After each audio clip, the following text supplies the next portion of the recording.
My friends, welcome to this year's wrap-up for 2018, where we're going to cover off the top golden nuggets, the top 12 golden nuggets from 2018. Now, these are my opinion. You might have different golden nuggets, and that's fair. You might not agree with my selections. If you don't agree with my selections, let me know. If you feel like I left something out, let me know. Hit me up on social media. Let me know on Instagram, Facebook, LinkedIn, Twitter. Doesn't matter. Let me know if I missed a golden nugget. I just want to hear your perspective. But these were my top 12. And we have a heck of a lot to cover off. So let's kick right into this one with golden nugget number 12 from 2018, where we talked to my friend John Izzo, episode 125, where we're talking about the book, The 5 Thieves of Happiness. And this thief in particular, we're talking about comfort. Yeah, people go, now, John and Ryan, you have gone too far. Now I can't even be comfortable, right? Comfort is the thief. Well, here's what I mean by comfort. Comfort is this part of us that wants to stay stuck in whatever routine that we're in. Now, there's two really interesting sides around this thief of comfort. The first is that we know that the human brain is hardwired for newness. People often say human beings resist change, but it turns out every time you meet a new person, have a new experience, see a new city, your brain gives you a shot of happy chemicals, dopamine and other things, kind of almost like an internal drug. That brings you happiness. So in fact, we are actually hardwired to enjoy change, to enjoy new experiences, even though we resist the breaking up of habits. So part of the comfort robs us of happiness when we wind up just staying in a routine that isn't bringing us happiness, but it's just comfortable. So we stay there. So instead of having new experiences. But the other way is often there's a pattern in our life that we get into that maybe it worked for us at one time in our life, but now we need to let it go. And two examples I use in the book is a friend of mine who had a father who had mental illness. And it was very hard because imagine you're a young child, now you have to take care of your father when it's supposed to be the other way around, right? And by the way, he's a great guy, a gifted physician.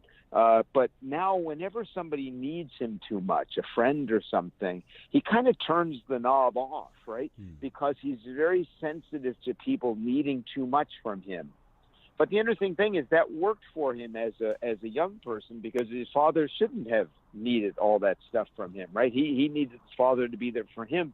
But now that pattern is translated into other people in his life now, and it becomes a source of unhappiness. It doesn't work anymore. And another example is that person who grew up in a home where fighting led to really bad things. So they began to believe that fighting was bad, whereas we know that in having healthy disagreements and working them through in a relationship is actually a source of marital success, not failure. And so every time there's a disagreement, they think the world is going to fall apart. But that pattern is no longer true. So it's really, Ryan, about challenging the different patterns in our life that have kind of led us to unhappiness. Maybe worked for us at one time, but they don't work for us anymore. This is the hardest one to understand in a podcast, but it's a really important one, actually, for many people. And again, for those of you who want to go back and listen to that episode, that's episode 125. Again, thank you so much to John Izzo for coming on the show. John came on the show twice this year. It was a true pleasure having him on. Now for golden nugget number 11, we have one of my favorite guests, Patrick Lencioni. We had Pat on twice. We had him talking about the 5 dysfunctions of a team. We also had him talking about the ideal team player. This golden nugget in particular comes from episode 118, the 5 dysfunctions of a team, where we talk about the importance of conflict. Because far too often we're scared to have conflict in the boardroom. We're scared to have conflict in our families, with our friends. And we talk about conflict as something positive, not negative. There's far too little conflict in most organizations. Now, understand this, though. If there's not trust, if people are not vulnerable with each other, conflict is not a good thing. Because then you're saying things and you know that person is not going to respond honest. They're not going to admit when they're wrong. They're not going to take it well. That's why you have to start with trust. When people are vulnerable, then conflict becomes nothing but the pursuit of truth or the best possible answer. Think about it. I'm not arguing with you because I want to win, because I'm vulnerable enough to admit if I'm wrong. I'm arguing with you because I think my idea is the right one, and I don't want to let down our customers or our employees or the rest of the organization. Right. So it's trust that enables conflict. But even when there's trust, some people don't want to engage in conflict because they feel like, gosh, it seems like I'm being mean. I know that sounds crazy, but the idea of being, if I'm a team player, I shouldn't argue with other people.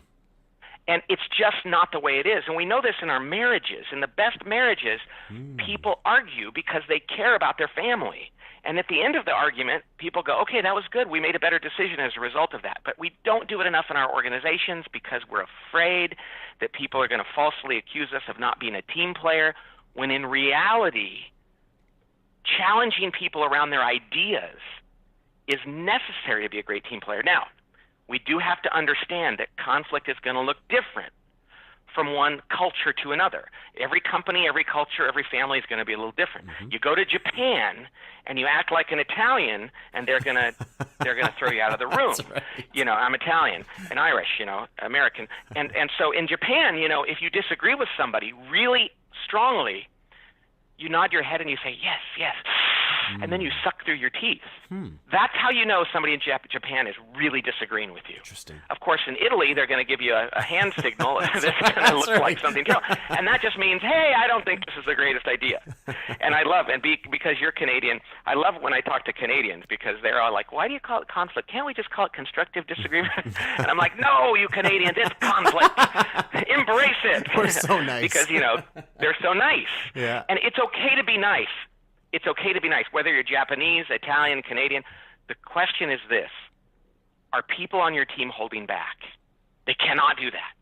If there's something that's important at all, people have to be willing to disagree. They have to disagree around the issue or the idea. And when they don't, and this is what I always tell people to convince them, Ryan, when they don't disagree with their colleagues around an idea or an issue, and they pack it away someplace, it will inevitably ferment into conflict around the person. Ooh. When we don't have conflict around issues, it becomes later conflict around a person, and that's what destroys teams and really hurts them.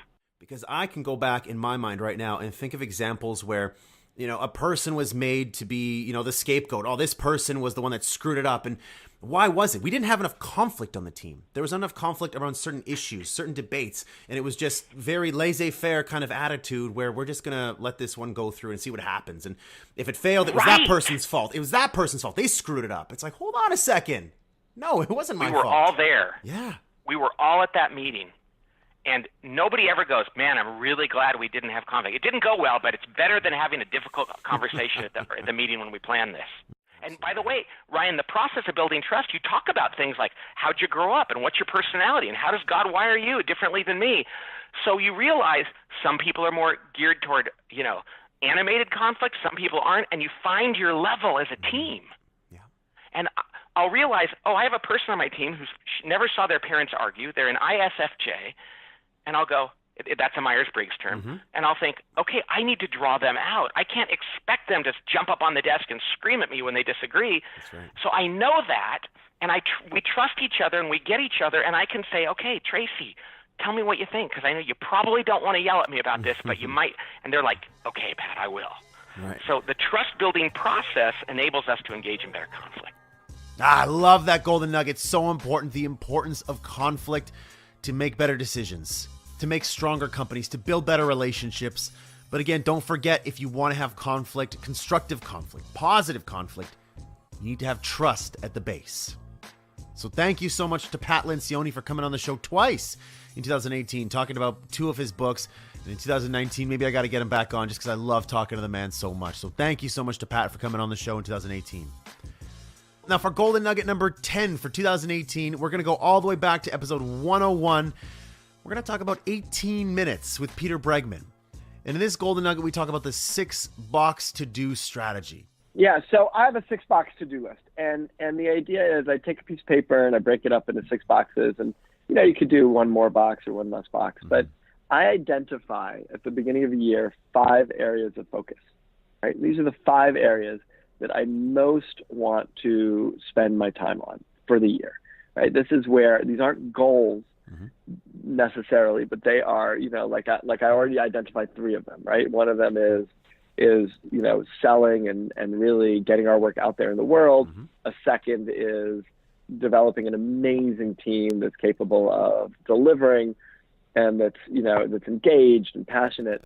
And the third is systems that work incredibly efficiently so that we can scale really powerfully and productively. Nice. I'll tell you that a fourth of my 5 boxes is my new book that's coming out, right? Which is going to take a lot of energy and a lot of focus. And that's an area of focus to really get it out there. And then for me, sometimes I do it where I have personal and organizational, but for me, my 5th box has to do with myself, my health, my fitness, my family. Like, am I supporting the container that gets all of this stuff done, right? Those are my 5 boxes. That's where I want to spend 95% of my time. The 6th, and I literally draw a line in the middle of the page and then 2 lines across the page. So it's like an extended tic-tac-toe board. Okay. So I've divided a page into 6 boxes. My 6th box is what I call the other 5%, right? The other 5% has to do with everything that you can't avoid that you have to do that doesn't fit into one of those 6 boxes. Change the oil, like, I don't know what else, buy running sneakers. When I first started keeping a 6-box to-do list, and the idea is everything you need to do needs to fit into one of those boxes. When I first started keeping a 6-box to-do list, the first 5 boxes were virtually empty, and the 6th box was 2 pages long. Interesting. Because we would rather work on things that are easy and aren't identity issues. If I don't get work done on my book, then that represents a real challenge. Like, if my book is a failure, so it's scary to do all of that work. Like, it's scary enough that I'd rather go buy running sneakers and check off my oil, right?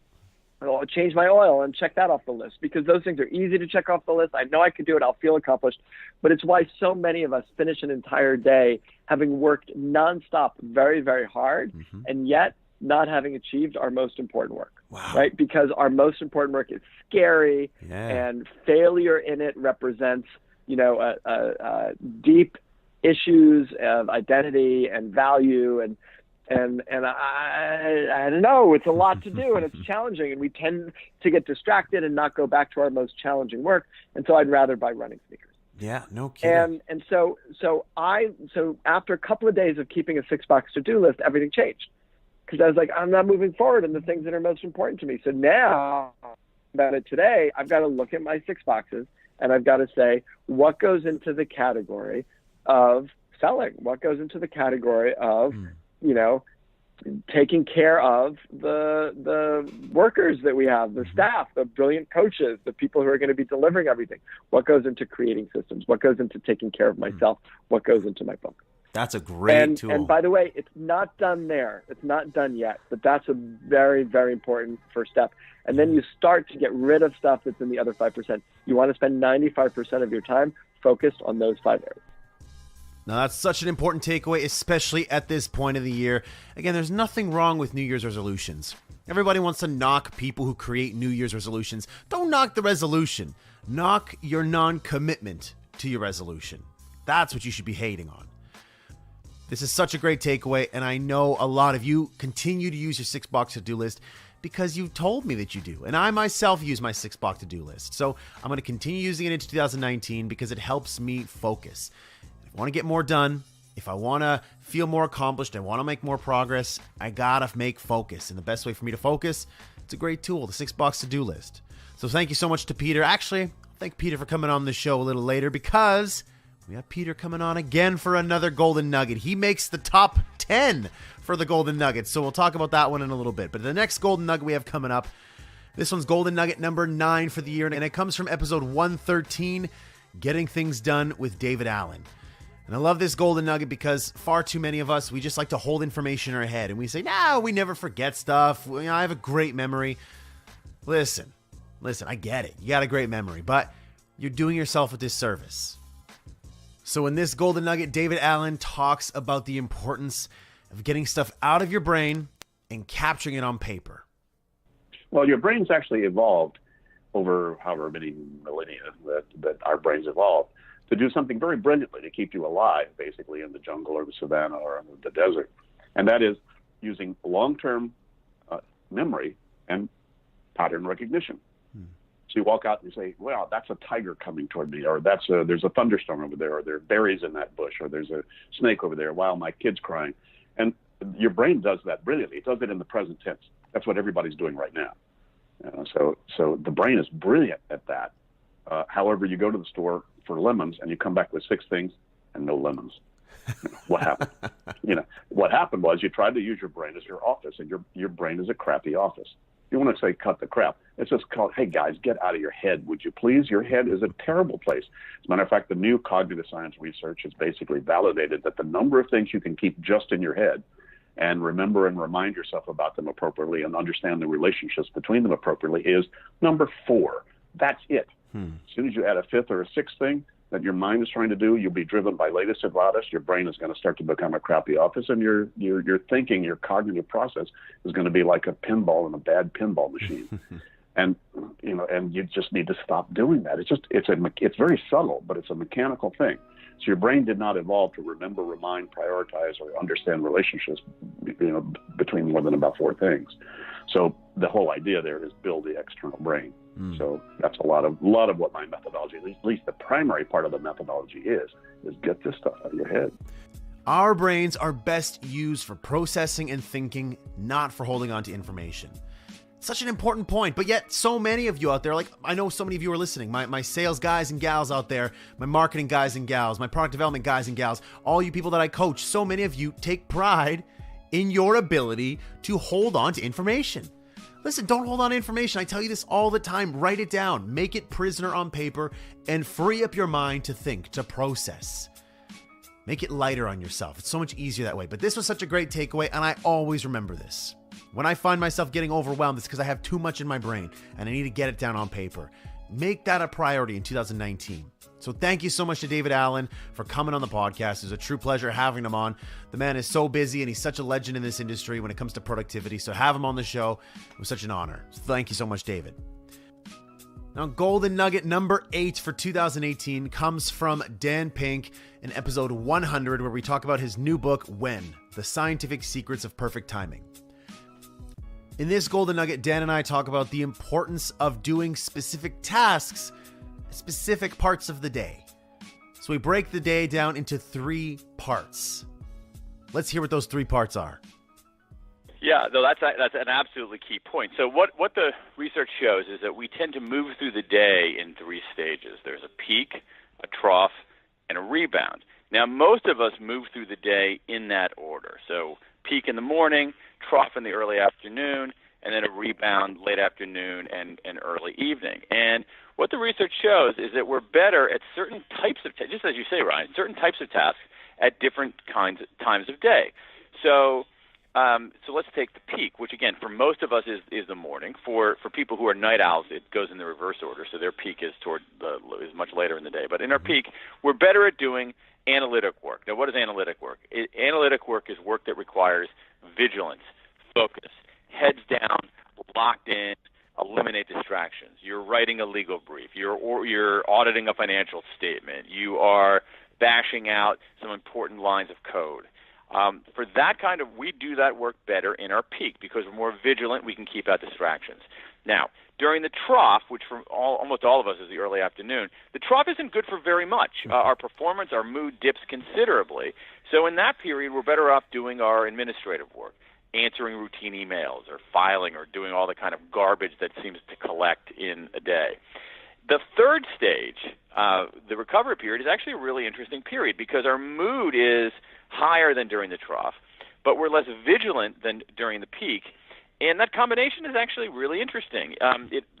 That sort of letting in a few distractions, which we do during the recovery, is actually pretty good for creative work. You don't want to be too hyper-focused to do brainstorming or creative work. You end up eliminating things, that you should actually be considering. So we're better off doing what are called insight tasks, kinds of creative work, later in the day. And what this mountain of research has found is that if we're just a little bit more intentional about moving the right task to the right time, we can do better.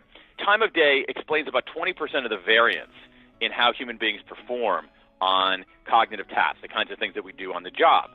And so, 20% doesn't mean the timing is everything, but it means it's a really big thing. And all of us can get a little extra advantage if we simply are more intentional about these when questions. Such a great takeaway, especially from the perspective of productivity, understanding what tasks make more sense throughout the day. Now, I understand this might not work for everybody. It works for me, and it might work for you. So something to keep in mind. Thank you so much to Dan for coming on the show in 2018. And you know what? I got to get Dan back on the show in 2019 because he's got so many other books and he's such a great guest, great energy. We have great chemistry. And we'll see what 2019 brings. Any case, now we move on to Golden Nugget number 7 for 2018. And this one comes from Peter Bregman. Again, we're talking about his other book, Leading with Emotional Courage. And this one in particular, man, I love this one. I love this one because so many of you out there take pride in your perfectionism. Listen, it has nothing to do with perfectionism. The world does not reward perfectionism. The world rewards productivity. If you think about what allows us to move forward in the world, or even think about like what the world rewards. The world rewards productivity, not perfection, right? So if I'm going to put out a ton of writing, over time, I'm going to hit that perfection. Mm-hmm. But if I work for 6 months on the perfect blog post to make it just right, to have all of the elements, first of all, there's a great chance I'm going to miss the mark. And second of all, I'm going to have one blog post that some people will see.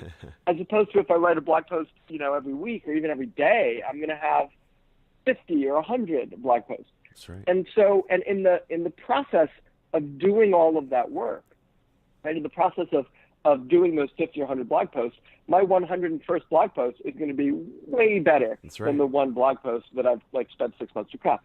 So when we have super high expectations, what happens is we get paralyzed. We stop ourselves from acting because nothing's quite good enough.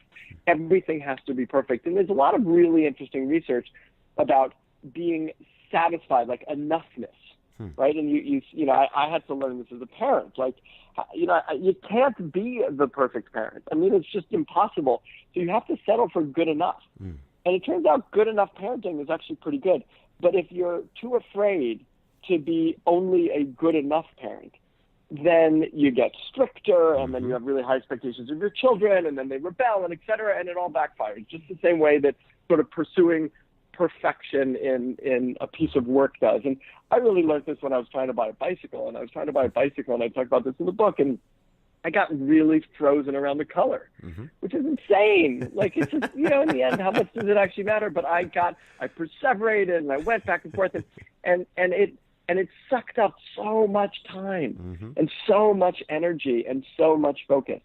And it really, it really came to me that it's just it matters only so much. That's right. And so let it matter enough, but not too much. Have high enough expectations. But if your expectations are too high, then everything else sort of crumples around it. Right, that's exactly right. And this comparison to Steve Jobs is so interesting, right, Ryan? Because we hear it all the time. And, sort of what I want to say is, I'm not Steve Jobs. And, anyone listening, by definition, is not Steve Jobs. That's right. And there's a lot of different things that you can emulate around great people who've been successful. But there are a billion variables that went into making them successful. And if we pull out the one that we think is the most crystallized one without all of the others, it's like, taking vitamin A instead of eating a carrot. Yes. It's just too complex. That's it's right. not going to do it for you. And so, I kind of want to say, let's stop modeling ourselves after people that we think are great, and let's try to be, really successful, happy, balanced, hardworking, productive versions of ourselves. What a fantastic takeaway to start your 2019 with. Stop focusing on perfection and start focusing on productivity. Because the world doesn't care about your perfection. And you might say, hey, I have very high standards. That's cool. You can have high standards. But you got to do as Seth Godin says, and you got to ship more often. Stop trying to make everything perfect and start focusing on productivity. Get that podcast out there. Get that blog post out there. Start that campaign. Start making those phone calls. Stop trying to make everything perfect and start taking action, for crying out loud. This stuff gets me hyped up. Anyways, thank you so much to Peter Bregman for coming on the show twice in 2018. It was a true pleasure having him on. Now, I just mentioned Seth Godin a few seconds ago, and it just so happens that Seth Godin also makes up our number 6 top golden nugget from 2018, where I had Seth on episode 110 talking about linchpin. And this golden nugget in particular plays very well with the last golden nugget. Why do we wait so long to launch something? Why don't we ship faster? Why are we focused so much on perfection? Well, it comes down to fear and understanding the lizard brain. Well, let's think about wild animals first. Foxes and skunks and hornets and roaches. All wild animals are the same. And they're the same in the sense that their brain is instantly reacting to everything that's happening around it. Well, we have that same brain, but we've added stuff on the outside over time. We've evolved to have a narrative. We've evolved to have good taste. We've evolved to care about other things. But at the heart of our brain, right next to our spinal cord, is the amygdala. 2 almond-sized bits of brain that are responsible for getting the hell out of here. They're responsible for breaking into a cold sweat before you even realize why. And that lizard brain takes over when we least need it to. It takes over and gives us writer's block. It takes over and gets us to get in a fight that gets us kicked off an airplane, and on and on and on. Understanding that we have this part of our brain helps us manage it. It helps us do the other work, the work we know is important. And Steve Pressfield has called these behaviors resistance. The resistance is the thing that gently pushes us to avoid things. The resistance, for example, does not want us to acknowledge that we have a lizard brain. The resistance is the one that says, I don't really feel like doing that extra bit of work. Why? Well, the reason you don't feel like it isn't that you're lazy. The reason you don't feel like it is that you're afraid. And the reason you're afraid is because you might get in trouble. And getting in trouble could cost you your job. And then you get kicked out of the village. And then you don't have any children. And then your genes aren't passed on. And then you die. And so we go from, there's my boss's phone number on my phone to I'm going to die.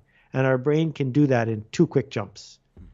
And so our job, if we seek to do this important work, is to acknowledge that we have a lizard brain, to realize that we cannot make it go away. We cannot make that noise in our head disappear. But what we can do is dance with it.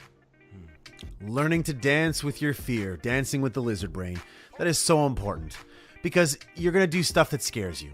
You have to do stuff that scares you. If you're trying to make progress, if you're trying to grow in your life, you have to do stuff that makes you feel uncomfortable. And it's about recognizing that fear. And as Seth says, learning to dance with it. It's so important. I love that takeaway. And it was such an honor having Seth on the show. So thank you so much to Seth. And I know in 2019, because we're already talking, we're going to get Seth back on the show. So now we break into our top 5 golden nuggets for 2018. And our first one, we have on Ian Robertson, where we had Ian talking about the stress test on episode 133. And this really got me into my fascination with building resilience and understanding the mind and the role the mind plays in our success, in our lives. And in this golden nugget in particular, I talked to Ian about understanding why the stresses of life, certain events, crush some people, but for others, it lifts them up.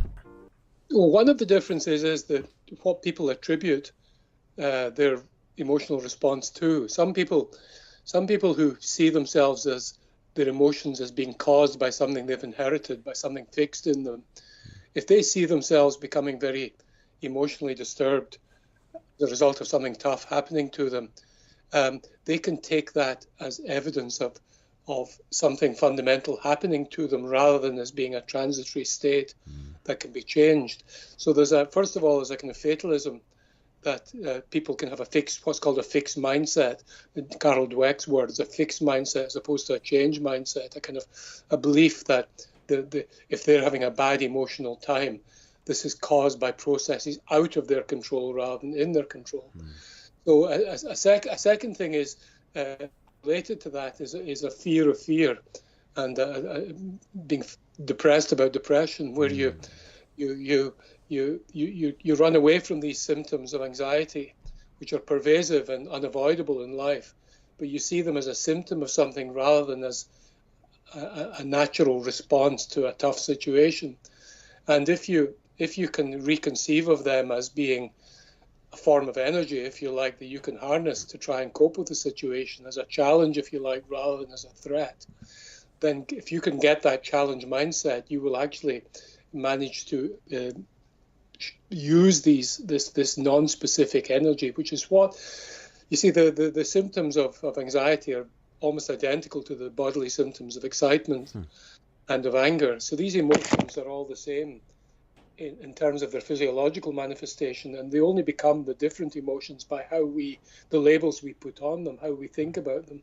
So by rethinking these emotions, and rather than feeling threatened and fearful and anxious, regard that as, my goodness, I'm really roused here, I'm going to deal with this is a challenge, this is a kind of strange excitement. If you can really manage to relabel your emotions in that way, actually you're able to harness them. So people who have never experienced any adversity in their lives, when they hit the inevitable tough times that hit people when they hit the labor market or as young adults, they end up being less emotionally resilient because they've never had that experience of learning that these symptoms pass, first of all, and secondly are potentially controllable, and they're part of life. They're not some symptom of a bigger disease that have to be avoided. First of all, I don't want to pretend that I can offer an easy cure to someone who's suffering from chronic severe anxiety. Of course. Someone like that needs to see a professional person and not listen to me as if I'm talking about the normal range of stress and anxiety, and where people who are it's still not pleasant, but we're not talking about people with chronic lifelong anxiety. That's right. And one thing there is to try and identify what it is making you anxious, because sometimes people don't actually pin down what is it actually that I'm anxious about, and then to define, try and reconceive of that situation, which at the moment they're thinking of as a threat. So, for instance, it might be a difficult relationship with a workmate or with a boss or with a partner, and there's maybe anxiety about how to approach or how to deal with this. And you can wake up early in the morning and be very worried. What am I going to say? What's going to happen? So if you can manage to say, well, I'm going to set myself a challenge of actually speaking to this person in a way that where I don't get upset myself, I behave calmly and professionally, so my challenge in this interaction becomes to conduct myself well, and not necessarily to fix the whole situation or change that person's behavior. So you reframe what is the goal, if you like, of a particular situation. You define a goal for yourself that involves you slightly stretching yourself in terms of how you conduct yourself, of how you behave. If you manage to do that and achieve that goal, that will give you a great surge of confidence and will actually help gradually shape you into what we call the challenge mindset as opposed to the threat mindset. And when you're in a challenge mindset, you're much more likely to be able to remember past successes rather than past failures. And you'll also notice positive signs in the world as opposed to negative ones. You're more likely to notice a smiling face rather than a disapproving face, for instance. So your whole attention and memory system becomes biased to more positive things, and that in turn will lift your mood and your confidence more. So it's a question of setting small achievable goals for yourselves in the domain about which you're anxious that help break through out of the threat mindset into the challenge mindset. Learning to build mental resilience, in my opinion, is one of the most important things that you can do. Because if you don't have mental resilience, you get crushed by the weight of the world. You get crushed by the stresses of the world. Man, it's just, you're not going to get anywhere if you continually get stressed out and bogged down by what comes to you in this world. And I'm telling you, this world can be tough sometimes, but man, can it be enjoyable. but it's more enjoyable if you have the resilience, if you have the strength to stand up to the tough times. But as we started talking about this idea of what crushes people and what makes people kind of use their stresses and propels them up higher, we talk about the importance of goals. And I've been talking about goals for all of 2018. You know this. And I talked about goals, which actually breaks us into the number 4 golden nugget for 2018, where I myself was on the show and I just did an episode which was 122, Success Through a Positive Mental Attitude. And this one was by Napoleon Hill. And of course, Napoleon Hill is no longer with us today, so that's why I decided to do this book justice and share it with all of you, where we talked about building a positive mental attitude, a PMA. I know so many of you loved this episode. This is actually one of the highest rated episodes of 2018, so I had to get it on here. Golden nugget number 4, we talk about the importance of setting goals. Now, I've said this time and time again, maybe to people within my inner circle. I don't think I've ever shared this on the podcast before, but one of my most favorite strategies for avoiding anxiety, avoiding depression from setting in, is to set goals. Goals to me are one of the most powerful antidepressants that I have available to me. Because a goal unlocks emotions for me. It unlocks passion, determination, focus, enthusiasm. Things that I want to accomplish. Right? When I set, as Jim Collins says, a big, hairy, audacious goal, a BHAG. When I unlock a BHAG, my big, hairy, audacious goal, all of a sudden I get excited about it because I can see myself achieving that goal. It gives me something to work towards. I have purpose. I have meaning now in my life. Again, we talk about meaning and finding meaning in life. We think about that old podcast that we had many, many months ago with Emily Esfahani Smith talking about finding meaning in one's life. To find meaning in one's life, one of her principles was finding purpose. Well, you find purpose by having a goal and striving towards achieving that. And Napoleon Hill, that smart son of a gun, he knew the importance of setting goals in your life as a way to avoid depression, as a way to give yourself focus. Right? Having that positive mental attitude, that PMA, that gives you solid grounding for success. But the thing here, though, that you must have, though, is determination. It's one thing to set a goal, right? Everybody sets goals. New Year's Eve. How many of you set goals on New Year's saying, new year, new me, baby. I'm going after it this year. I'm getting in the gym. I'm changing my diet. I'm making more money. I'm going to get out of debt. And how many of you right now, 7 months into the year, have forgot about all those goals? Your goal to lose weight, off track. Your goal to get out of debt, off track. Your goal to eat better, off track. Your goal to find better relationships, off track. All of your goals off track. Why? Well, Napoleon Hill says because you don't have determination. Goals and determination go hand in hand. You can't have one without the other. If you're determined, you're just determined on going in one direction, but you'll get distracted and you'll just keep moving. You're determined, but for what reason? What are you determined to accomplish? Where's your focus? Where's your mind going? Where's all the energy going? No idea. You're just digging a hole and you have no idea where you're going to go. Right? You kind of just get into a car and drive somewhere on vacation. Now you have a destination, so pick that destination. Right? If I want to go from Los Angeles to New York City, I got my destination. I know where I'm going and I'm determined to get there. Perfect. Your goal, though, what are your goals? Are your goals big enough to inspire you? Are they big enough to unlock passion in you? Are they worth being determined for? What are your goals? Far too many of you don't have goals, so pick your damn goal. What is it?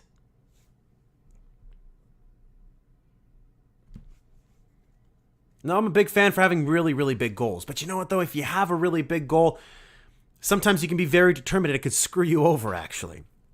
And this is something Napoleon Hill says, and I truly love this, and that, number one, you want to write down your goals. Write down your goals and attach deadlines to them. Right? You have a start date and an end date for your goal.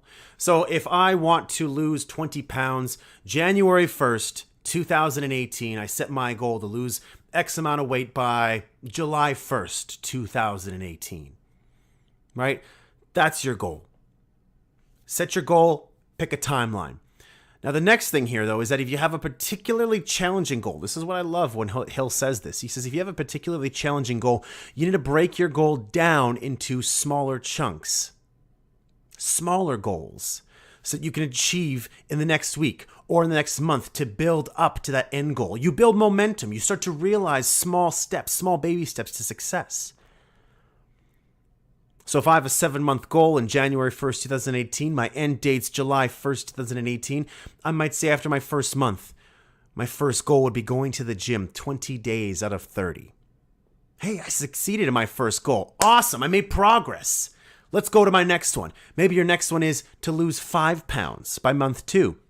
Awesome, I achieved that one. That one's within my reach. The next one, to not eat any fatty foods or any sugary foods or any processed foods for I don't know, 3 months. Perfect. I just achieved my next goal. Whatever it is your goal is, I don't know whatever your goal is, but it's to break that goal down into smaller goals to make it more reasonable. Now, for example, if your dream was to learn how to speak Italian, that's a huge goal, right? If you want to learn to speak Italian, it's not going to take you a couple months. It's going to take you a long time. It might even take you a couple of years. So because you have a very big goal, you want to divide that goal into smaller goals. For example, like ordering your first beer or ordering your first meal successfully without reading, anything off of a translator. That might be your first goal, right? Your next goal might be having a very simple conversation with a stranger. How are you? How's your day? Have a good day. That might be a second goal of yours. Break down your big goal into smaller goals. Now, I hope your goals excite you. I hope they get you up in the morning and you can't wait to get started on them, because that's what a goal should do. And if it's not, then choose a new goal for yourself. Because a goal, like I said earlier, your goal should be your best antidepressant. It should keep you in a constant state of excitement, of passion, of trying to go after achieving what you're trying to do. And I have multiple goals. And Napoleon Hill says you want to focus your goals. You don't want to have a million different goals. And obviously you can't have a million goals, but you don't want to have, 10 to 20 goals. You want to have a handful of goals. So usually I have a health-related goal. I have a finance-related goal. I have a relationship-related goal. That's pretty much it. I keep it pretty simple. So don't try to set too many goals for yourself. Keep yourself simple. Maybe have 2 or 3 goals you have and strive to achieve them. Have a start date, have an end date, have mini goals along the way if you have a very big goal. And of course, every single day, remind yourself of it. Print it up on an 8.5 by 11. Put it in your bathroom. Put it in your wallet. Put it in your purse. Put it in your car. Put it at the office. And remind yourself of it every single day what your goal is. And don't forget it. What a powerful takeaway for you to ponder on as you kick off 2019. You might not have your goals yet, but it's never too late to start. Reset your goals, restart your goals. Doesn't matter if it's January, February, March, April, it doesn't matter what day it is. You don't have to wait for January 1st to start your new goals. If you're listening to this and it's July, start your new goal today. There's no reason you have to wait for a temporal landmark like January to start things off. All right, now we crack into the top 3 golden nuggets from 2018. And our number 3 golden nugget comes from my main man, Jeffrey Gitomer, where we had Jeffrey on the show, episode 134, talking about the Little Gold Book of Yes Attitude. I love this book, and I love Jeffrey. Him and I, we get along so well. We have such great chemistry. And in this golden nugget in particular, we talked about something that I absolutely loved: getting insight into your inside attitude. It is the way you dedicate yourself to the way you think. If you think it's good, it's good. If you think it's bad, it's bad. If you think it's cold and you're going to have a great day, then you're going to have a great day. If you think it's cold and you're not going to have a great day, then you are not going to have a great day. Attitude, the way you dedicate yourself to the way you think, creates your intentions. You may have a goal, but if your intentions aren't there to achieve the goal, it's not going to happen. Mm-hmm. Your boss says you need to sell 5 things today, and you're going, I don't really like my boss, I don't really like my company. It's just not going to happen. Mm-hmm. But if you love what you do and you're dedicated to self-success, you're going to get out there and at least give it your best shot. Mm-hmm. So I ask people all the time, how positive is your attitude? And they say, oh, Jeffrey, it's really positive. I say, oh, great, let's take this little test. And the test that's in the book, it's amazingly accurate. And most people don't have a positive attitude. In fact, it's not even close, because they don't dedicate themselves to it from the moment they wake up until the moment they go to sleep. Mm-hmm. One of the things that I have in my family is a 9-year-old daughter, even though I probably shouldn't, but I do. And sometimes she'll say, Daddy, I can't sleep. And I'll say, well, what are you thinking about? And I explained to her that if she changes her thoughts to the most fun things that have ever happened to her in her life, that she'll be asleep in 5 minutes. And it happens, and it works. Such a shame. I'll tell you something. Cut the crap is one of the keys to attitude. Yeah, it is. It definitely is, man. And it's one of those things I notice a lot of the times where you get a new salesperson that comes into an organization and they come in, they're full of piss and vinegar, they're excited, the organization's excited about them coming in. But then what happens? Time happens. The longer they stay in the organization, the longer they get beat down by, whether it's a certain manager or, they missed their goal and now they're bitter by it, or politics or what have you. And then as I train these people from day one to, maybe the time before they want to leave, what happens? Did their skills change? Nah, man, their skills stayed the same. In fact, they probably got better. Sometimes their skills improve, but their cynicism takes over. There it is. There it is right there. Their cynicism takes over and their attitude changes. And when their attitude changes toward the job, they just have this like, I don't give a damn anymore. I don't care. Or, and I think this is equally as important, they begin to self-predict a negative outcome. Yes, very true. They know what won't happen, and they fail to focus on what could happen. Mm-hmm. Yeah, that's exactly right. And it happens so often, man, so often. So again, Cut the Crap Podcast Nation, if you're one of those people out there where you're in a job right now, you're selling, and you have this very cynical way of looking at your boss, at your organization, at the situation, that is a result of your attitude. That is something that you control, right? You are essentially giving in to, your own emotions. And a lot of times you might say, hey, I just got to get out of here. This is just not right for me. Listen, I guarantee you, if you leave this organization, you go somewhere else, in a couple of years, you're going to feel the exact same way. I love that takeaway. Love that takeaway. Especially with all this goal setting stuff we're talking about. You might have a goal this year of making an extra, $10,000 this year. And you might want that. And you might really, really want that. But the problem is, you also don't want to work. You'd rather watch Netflix. I would like to get a little bit more sleep. Well, I'm telling you, if you have those thoughts that, I would rather do this than that, then you're probably not going to achieve your success. And so this one in particular that Jeffrey was sharing with us, it's all about self-awareness and understanding the thoughts that you have inside that might be in conflict with some of your goals. It's something really important that you have to keep in mind as you set your goals for 2019. But man, what a pleasure having Jeffrey on the show twice in 2018. I absolutely love talking to Jeffrey. And you know what? I got to get the man back on the show again in 2019 because I just have so much fun with him. All right, so now we're down to the final two. The best two golden nuggets, in my opinion, from 2018. And this one comes from episode 126 with my friend Akash Korea, where we're talking about his book, The 7 Things Resilient People Do Differently. Now, obviously, this book's all about building mental resilience. And the importance of building resilience is not looking at your emotions, the negative emotions such as sadness and anxiety, and trying to ignore them, trying to shove them down so you don't feel them. You have to respect your emotions. You have to understand what you're feeling and understand why you're feeling that. Tony Robbins says this all the time. He says you can't just look outside your window, see all the weeds on your grass, close your eyes and say, there are no weeds, there are no weeds, there are no weeds. Because when you open up your eyes, there's still weeds there. You got to go outside and you got to pull those sons of guns out. So this one in particular is really important because I think people misunderstand what resilience is all about. Resilience is not covering up your negative emotions. It's about respecting them. So this is very interesting. One of the tendencies that I had was because I want to be resilient, I felt that initially I just had to be happy all the time, that I had to be upbeat all the time, that I had to be positive all the time. But then there are always situations in life, maybe a big deal fell through, or your spouse did something that really just went against your grain and caused you to be disappointed, or something happened at work that just gets you down. So the first foundational key that I found in terms of the way that emotionally resilient people deal with this is that instead of pretending that it's not there and acting upbeat and positive the whole time, they acknowledge it. And there's some very interesting scientific data around this. They took about a group of 100 participants, and these participants were told to choose an unwanted thought or a memory or an image that just wasn't very positive and they'd rather not have.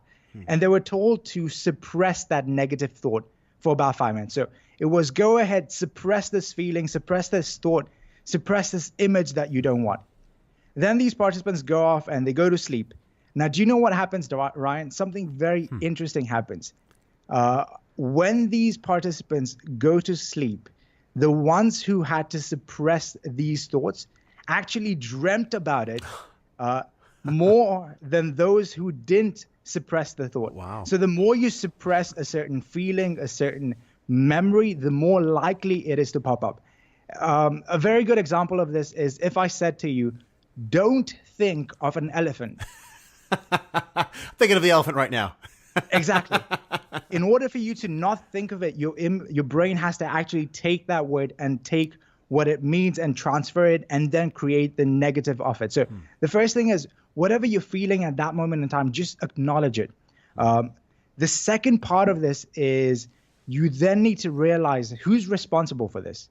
Am I responsible for this emotion, or is the world responsible for this emotion? And this is one of the things that's kind of hard to do.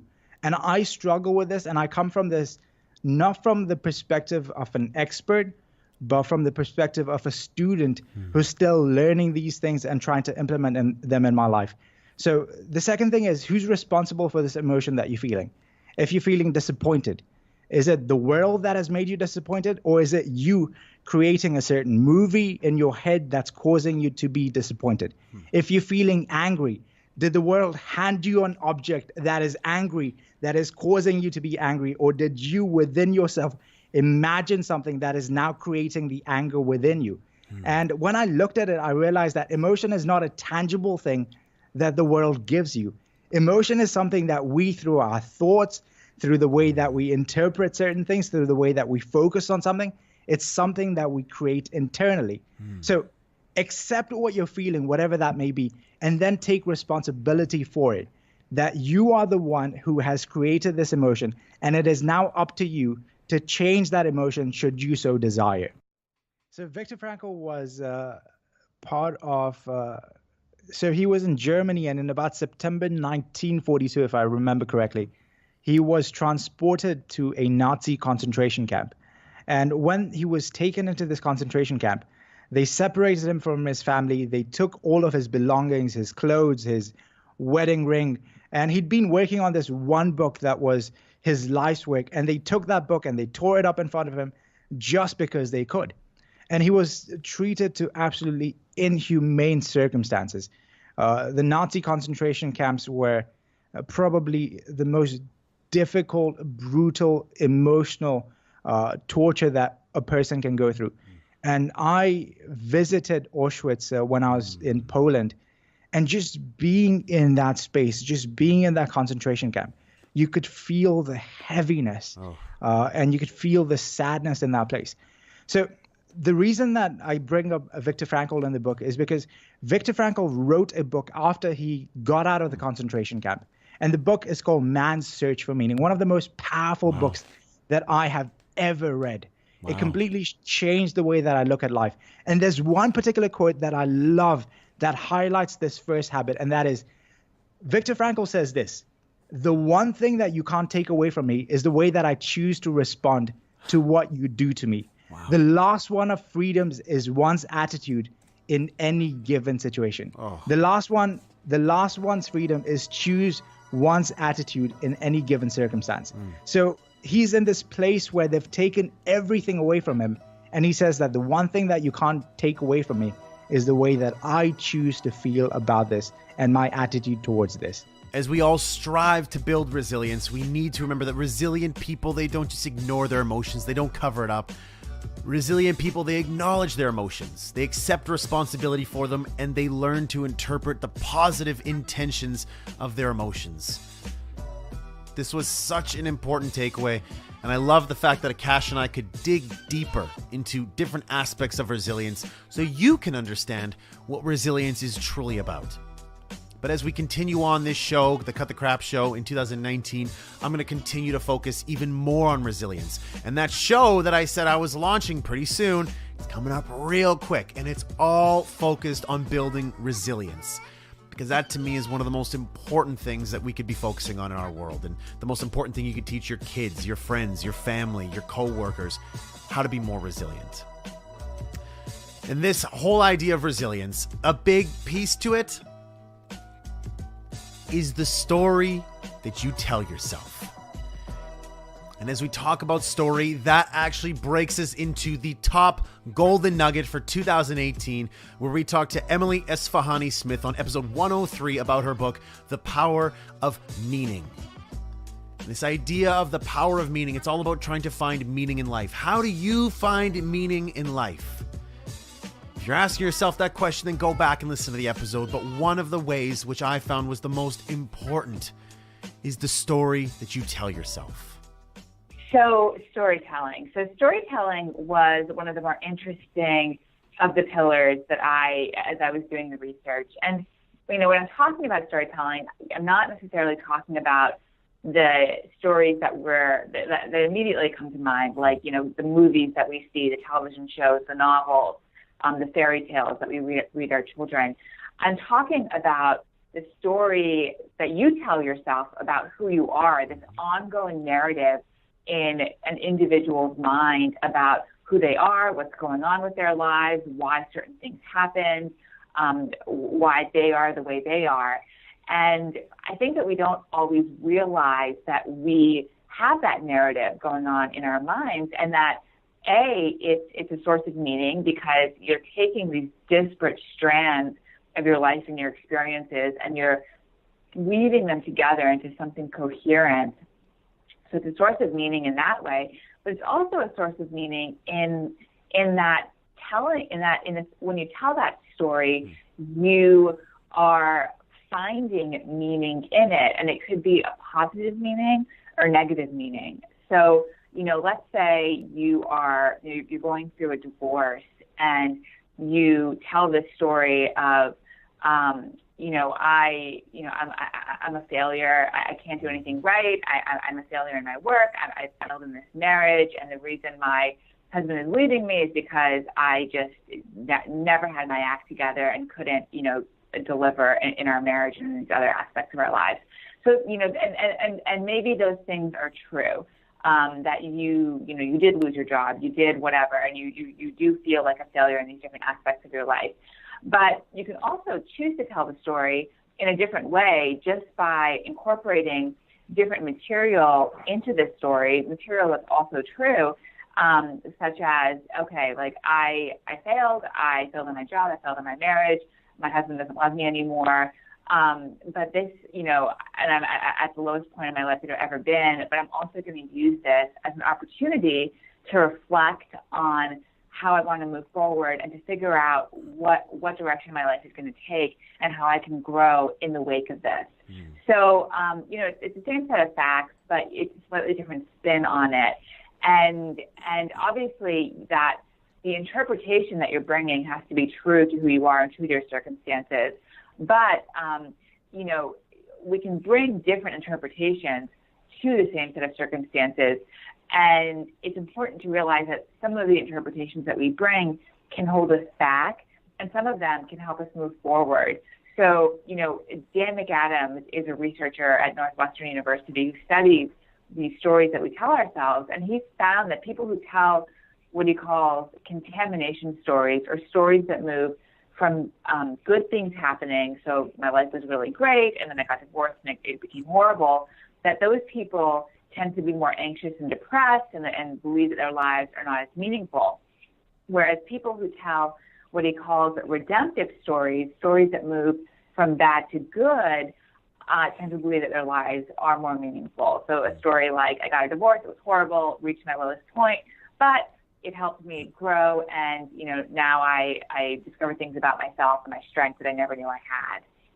So in my book, I tell a story of this man named Emeka Naka, who lives in Oklahoma. And several years ago, he was a young, strong, semi-professional football player, and he'd kind of been a little bit of distracted when he was younger, got into a little bit of trouble, and finally, when he started playing football, he said, things kind of started coming together for me. Finally, there was something that I was good at, that I could feel good about myself doing. I was one of the, popular guys. It was great.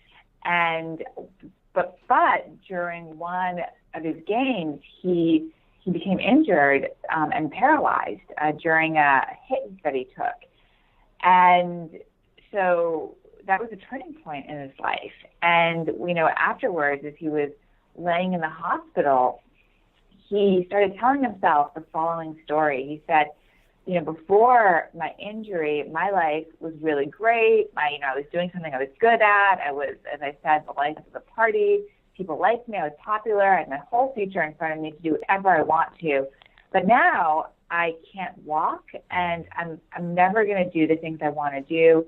Who am I going to marry? Who's going to want to marry me? My life is basically over. Wow. And so that was the story that he was telling himself. And if you think back to what I said earlier, that's your classic contamination story. That's right. Story of good thing happening, then something happens, and then a bad thing follows.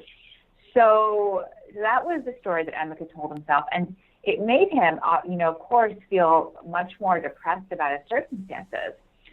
But over time, and he had a lot of time because he was just kind of, sitting there recovering, he started reflecting and digging deeper and telling himself a new story. And that new story went like this. He said, when I was playing football, I was the life of the party. I was popular, but I was also a pretty selfish guy. I didn't really care about other people. I only cared about myself.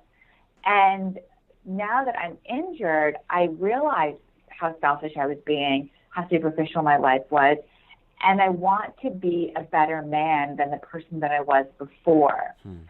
And so not only do I want to be a better man, but I can be a better man because I can change how I live my life. Wow. And that slight edit to his story ended up indeed kind of changing his life. He started mentoring kids in his community, and he eventually got his college degree in counseling so he could continue helping other people.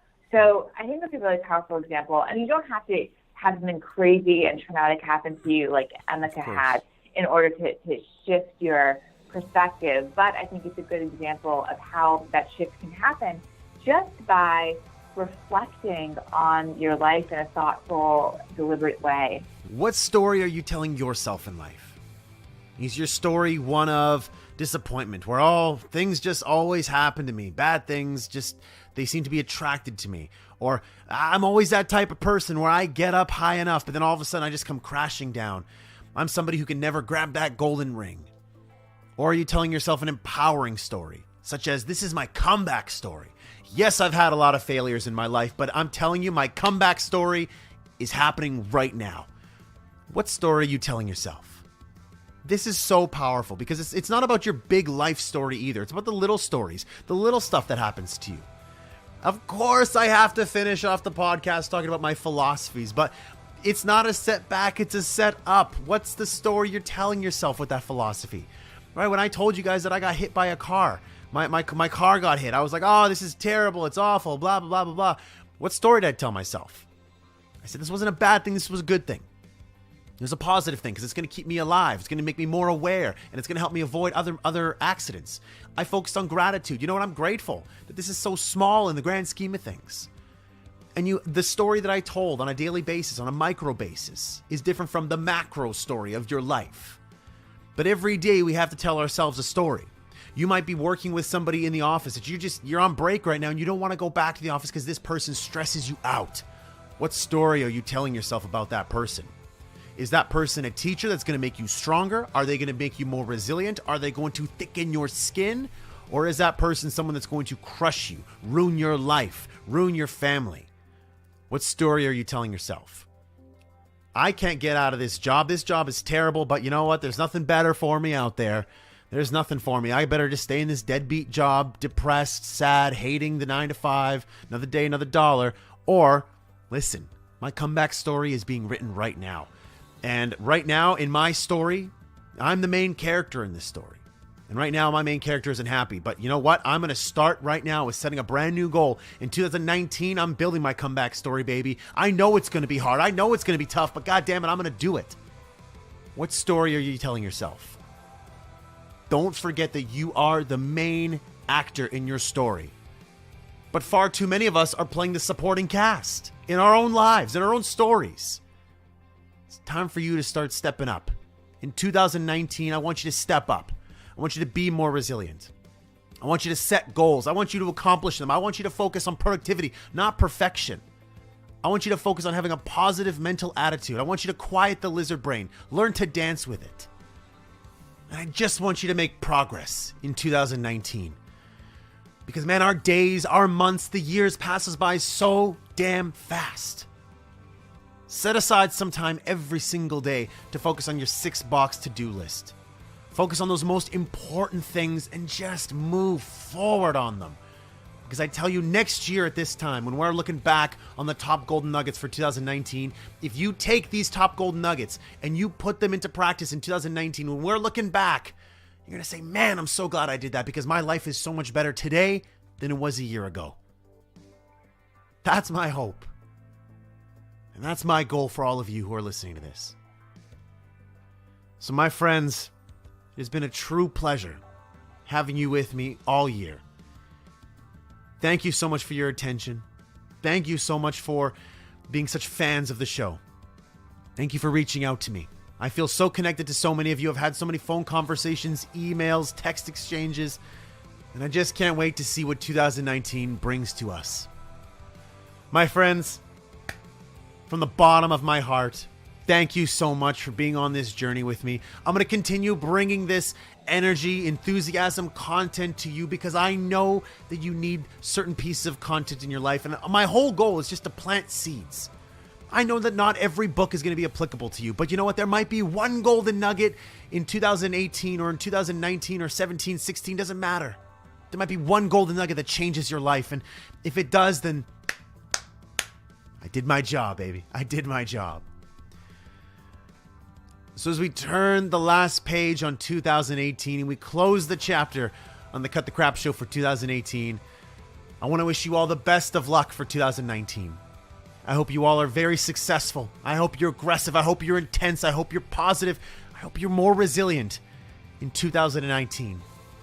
And as you make your way on 2019, achieving your goals, you know that Ryan's going to be standing there with you, walking there with you the entire step of the way. All you got to do is connect with me, reach out to me, put me in your ears every week.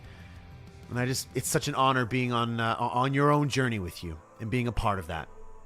So my friends, again, it's been such a pleasure in 2018. Have yourselves a great New Year's celebration, and we'll catch you back next week when I have a brand new book, brand new golden nuggets, an interview with an author. And of course, you know what I'm doing here on this show. Just trying to save you a little bit of time and bring you some information that can spark real change in your life. I love you all.